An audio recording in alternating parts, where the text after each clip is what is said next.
Hi, everyone. So my name is Abby, and I am here with my partner, Mona, and we are your local Omnipod reps here in Northern Virginia. So we're just going to do a quick little information session on the Omnipod system. So I'm going to start us off and kind of go through the system a little bit, and then I'll pass it over to Mona, and she's going to talk about some really cool and important advanced features on the Omnipod system, more specific to working out, which we thought was pertinent, seeing that you are all running a 5K. So here we have again, our Omnipod dash system. And you can kind of see right through there. It's kind of hard to tell, but she is wearing her little pod right on her leg as she is swimming. So the Omnipod system, it is #1 prescribed in pediatrics for kids, mostly because it is the only tubeless system currently, which is really exciting, really flexible and active. You can wear it in a lot of different locations, the back of the arm, your abdomen, upper thigh, lower back. So really find what works best for you. And also with the Omnipod system, it's going to have a 3-day wear for you and hold 200 units of insulin. So you can really get quite a few days, and it'll replace all of those injections that you're currently taking over that 3-day span. The biggest piece that I do want to show is actually down on this page. So this is what the system looks like. It's a simple 2-part system. This device called the PDM, the Personal Diabetes Manager, that is actually not a phone. That is your handheld device for Omnipod.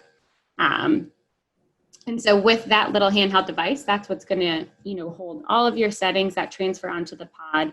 So when you're setting it up, you put in your background, your basal rate, your insulin to carb ratios, everything like that is all going to be stored on that handheld device. And that's what you're going to also use at mealtime to go ahead and make that extra bolus dose. And then the part you see there is the little pod that, again, you would be wearing right on your system. It has an auto injection feature, so you don't even actually see the needle. It inserts the cannula right under the skin for you automatically. It's 1/200th of a second, so it's really quick and simple. So especially anyone that doesn't like to look at needles, see needles, it's actually my favorite piece of the Omnipod system. With that dash system as well, what's really great for parents is they actually have different apps that you can view on your phone. So similar to, like the Dexcom app, you'll be able to see the insulin on board and, the last bolus dose. So you can get a little bit extra information to make sure that your kid, loved one, whoever you're caring for, you can actually take a look and see that they are getting their insulin, which is a really great relief and, just a security blanket. So the motto with Omnipod is really just simplifying life. Again, it takes away, the injections daily, any type of tubing. It's just that pod that's really flexible. It can be concealed, it can be worn discreetly, or it can be worn as proudly as you'd like to wear it, on the back of your arm, but really great for playing sports, or honestly, any type of lifestyle. So I am going to now pass this over to Mona, and she's going to show you some really fun advanced features that are, again, I think going to be really important as you take part in your 5K. Okay, so let me share. So on the myomnipod.com company website, you will find several Podder resources. And one of them is a tab for exercise and utilizing advanced features like a temporary basal setting. So let me just pull this up here. So this is what the company website looks like. The different tabs would be up here for you to choose from, and I just chose the exercise one to already have it up here for you to see. So one of the great features of the pod that Abby already mentioned is that it is waterproof up to 25 feet. So some of us get a little sweaty with exercise, and that's not an issue with pod. It has the same medical stick adhesive as Dexcom does. So as you're wearing your Dexcom, whatever you might prep your skin with for activities or exercise, you would do the same for your pod.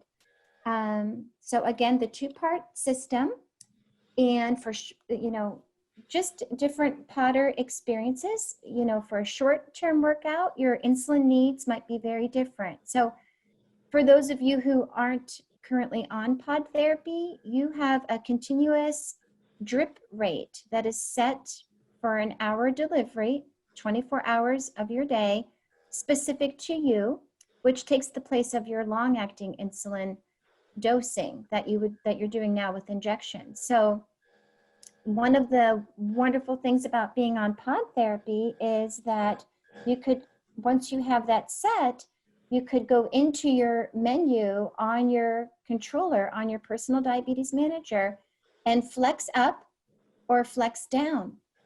So some of us, in a competitive sport, or we're anxious, we're stressed about coming in first place at the PSV 5K, our excitement hormones, stress might cause us to be a little more insulin resistant. It might drive our blood sugar up at the beginning of the event. Then during the event, our blood sugar may stabilize. And then at the end of the event, up to an hour, 2 hours or longer, we might see actually lower blood sugar numbers. So the idea behind exercise, being on pod therapy, and keeping your blood sugars in a goal range for exercise, 150 is a great target to start with. You can always build from there. Is being able to flex up and flex down on your insulin delivery while you're exercising. You're never disconnected. So you don't have those post-workout, post-exercise hyperglycemia troubles to deal with up to several hours after your workout, because you're able to flex up and flex down that insulin rate. So again, a temporary basal drip rate. And, this website, our company website, has a few different examples of working out. The basic is half the correction dose. The shorter the workout, maybe the less temp basal rate that you may need, increasing or decreasing. In the opposite of that, the longer the workout, the longer time you may need for that temp basal setting. Some people do great with 50% less insulin. Some people need even less than that. And you learn these things through just experiencing your exercise. There's differences between aerobic exercise and anaerobic exercise. And again, you learn these things as you experience them. But the number one principle typically is to at least cut your insulin in half, depending on what your doses are. And you're still treating your lows or treating that exercise activity with carbohydrate, both short-acting carb and long-acting carbohydrate, and maybe some protein. When you're thinking about what were you doing 90 minutes before the activity, what will you be doing 90 minutes after the activity? What is the timing of the last insulin dose that you gave? Insulin peak action time is typically 90 minutes to 2 hours. So if you had just given your insulin an hour before the 5K, you might have a higher probability of having a lower blood sugar during your aerobic activity. So, in diabetes, no matter type 1, type 2, children, young adult, older adult, insulin is insulin. So we always are proactively planning ahead around that insulin action time. So some exercise decisions are very unique to each person. And then as you figure these things out and you have a good idea of what you need, it just becomes easier and easier. So there's this again on the myomnipod.com website. We do sponsor events with the Children with Diabetes Friends for Life Corporation, and they have a wonderful article on their website as well regarding Omnipod and sports and exercise. you know, making your Omnipod as smart as possible by programming temp basals. There's a wonderful article in there that I highly recommend taking a look at. And then of course you have JDRF resources and American Diabetes Association resources as well. So good luck everyone in the 5K. I love jogging and running, and Abby and I are both registered, and we can't wait to be virtual 5K winners right along with you. So have a great event, everyone. Thank you so much. Good luck, everyone. See you next time.